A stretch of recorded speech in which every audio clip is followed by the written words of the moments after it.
Friends, welcome to वैदिक dot in. तो आज हम लोग लास्ट व्लॉग लेके आए हैं जो कि थर्ड व्लॉग है क्रेटर लेक का। और इस व्लॉग में भी आपको बहुत सारे इन्फॉर्मेशन मैं देने वाली हूँ, जैसे कि कौन सा सीज़न सबसे अच्छा होता है वहाँ विजिट करने का क्रेटर लेक पे।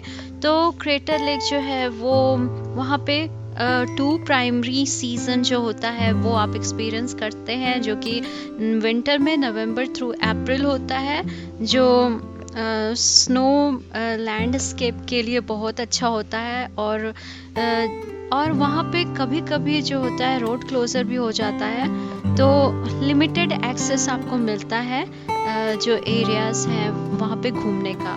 और समर जो है वो जुलाई थ्रू मिड सितंबर होता है, जहाँ पे रोड फैसिलिटीज़ जो होते हैं वो ऑपरेशनल होते हैं। और उस टाइम जो है बिजीएस्ट टाइम होता है वहाँ पे जाने का।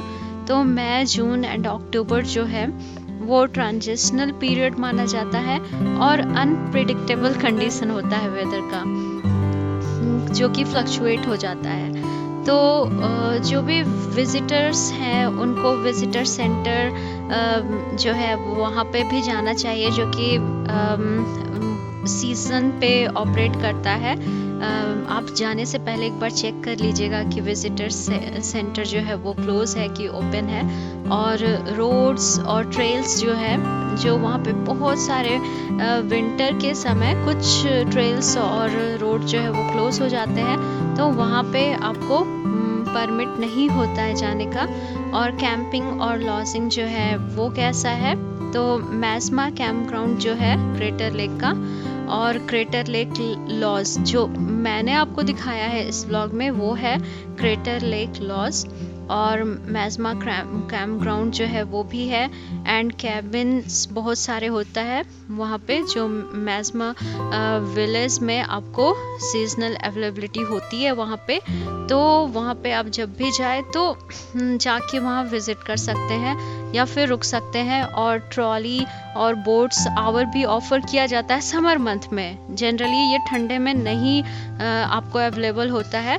तो जब भी आप विंटर में जाते हैं तो वहाँ पे, जैसे कि हम लोग का जो टाइम था वो फ्लक्चुएटिंग टाइम था, तो उस समय ये चीज़ अवेलेबल नहीं था टूरिस्ट्स के लिए। और अगर आप मई, जून एंड अक्टूबर में जाते हैं तो क्योंकि उसको 3 ट्रांजिशनल मंथ कहा जाता है, तो जो कुछ पार्क के जो एमिनिटीज़ और सर्विसेज होते हैं वो अनप्रिडिक्टेबल होते हैं, और कुछ जो होते हैं वो ओपन होते हैं। तो वेरिएबल कंडीशन पे डिपेंड करता है।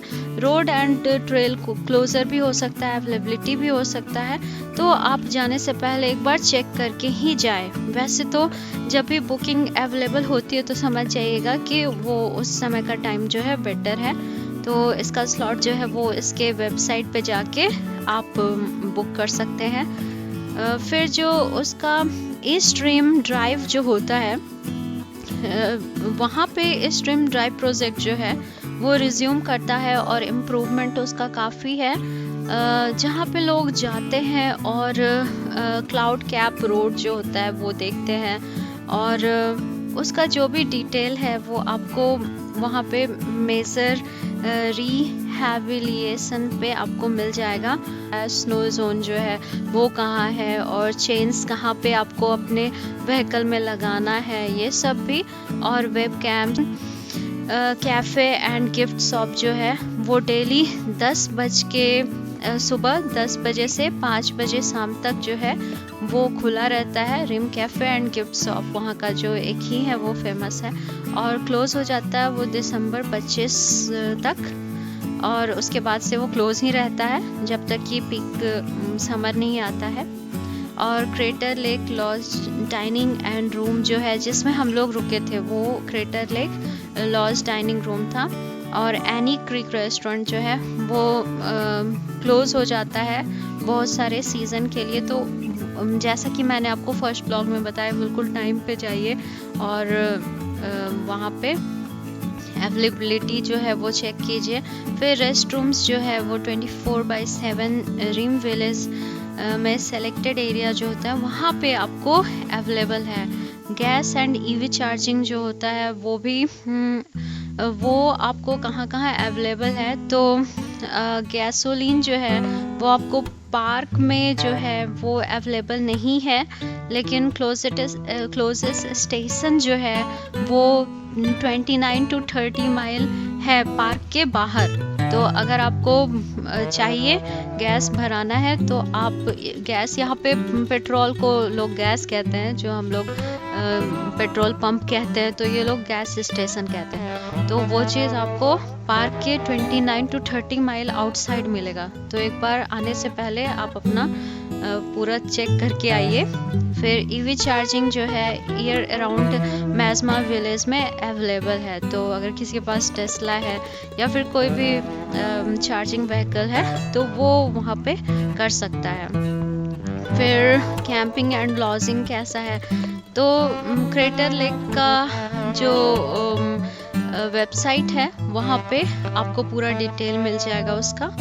और यहाँ पे क्या क्या चीज़ जो है फ़ोन एंड इंटरनेट, तो यहाँ पे सेल टावर तो आपको लिमिटेड ही मिलेगा रिम विलेज में, लेकिन आपको वाईफाई यहाँ पे अवेलेबल होता है जो कि ये लोग दे देते हैं अगर आप बुक करते हैं लॉज को।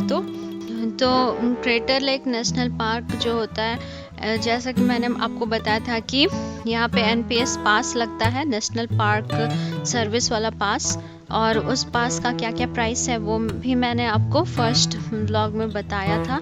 तो कैश पेमेंट भी ये लोग एक्सेप्ट करते हैं। और कभी कभी मतलब क्या है ना कि ठंड का मौसम हो या कुछ हो तो वहाँ पे लोग एक्सेस नहीं रहता है, तो मैं यही आपको सजेस्ट करूँगी कि एनुअल पास लेके ही जाएं, वो बेटर रहेगा। प्लान जब भी आप करते हैं तो पहले से ही प्लान कर ले।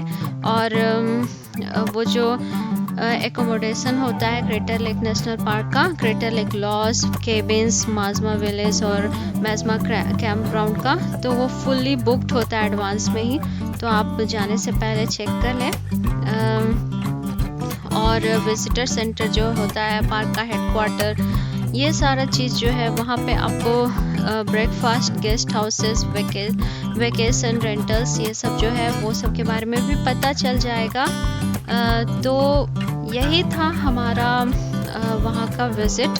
और अगर आप वहाँ पे एक्सपेक्ट करते हैं जाने का, तो मैं आप सबको बता दूँ कि वहाँ का जो प्राइस है रुकने का वो $400 है, दो लोगों के लिए, एक दिन और एक रात के लिए। तो वहाँ पे अगर आप रुकना चाहते हैं तो पहले से बुक कर लीजिए। अप्रॉक्सीमेटली अगर इंडियन रुपीस में देखा जाए तो 33,000 रुपये जो है वो एक रात के लग जाते हैं। तो यहाँ के लिए भी थोड़ा कॉस्टली है ही, लेकिन फिर भी यही है यहाँ का लॉज जहाँ पे रुका जा सकता है। और आसपास के केबिन के बारे में हम लोग उतना पता नहीं किए थे, नहीं तो हो सकता है कि अलग प्राइस होगा कुछ। अगर आप सबको पता है तो कमेंट में ज़रूर बताइएगा कि आप सब वहाँ गए थे और आप सबका एक्सपीरियंस कैसा रहा, कहाँ रुके थे आप लोग। अगर कुछ भी आपको पता हो तो ज़रूर बताइएगा।